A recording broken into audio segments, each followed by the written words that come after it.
There's a powerful David versus Goliath lesson emerging from Russia's brazen, unprovoked invasion of Ukraine that should give deep pause to global superpowers who think they can simply muscle the world into whatever shape they want. Every Russian tank that gets fried in Ukraine is sending the message that traditional armies can no longer expect to dominate simply because they have more troops, weapons, and money.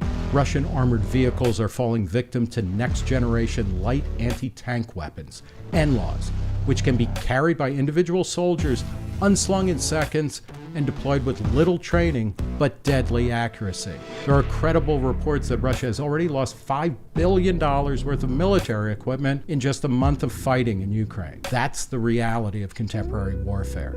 Smaller, nimbler groups fighting back effectively against lumbering, dumb relics of the past.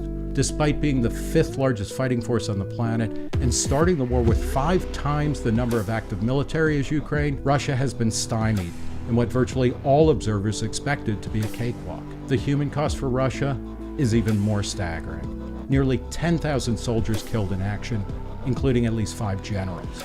Which isn't to say that Russia isn't also inflicting massive, horrific violence against Ukraine, or that it won't prevail in this conflict, especially the longer things drag on. But this war underscores what James Dale Davidson and Lord William Rees-Mogg called the changing logic of violence and the diminishing returns to violence in their prophetic 1997 book, The Sovereign Individual. As weapons have become smaller, cheaper, more effective, and more widely dispersed, it's harder and harder for old-style militaries to quickly and effectively achieve their objectives through brute force, as they meet resistance at every turn.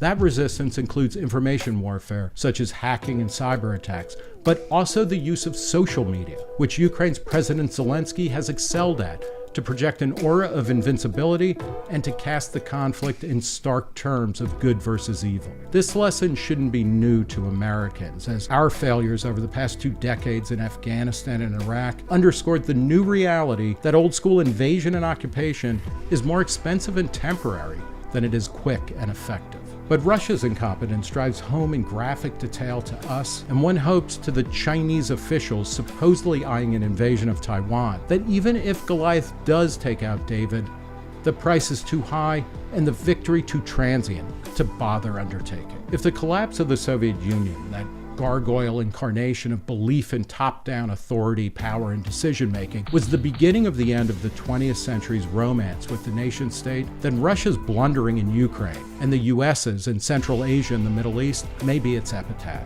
The future belongs not to the ignorant armies of the night who seek to command and control, but to those who embrace and empower the decentralization of weapons, technology, information, currency, and individual ingenuity and courage.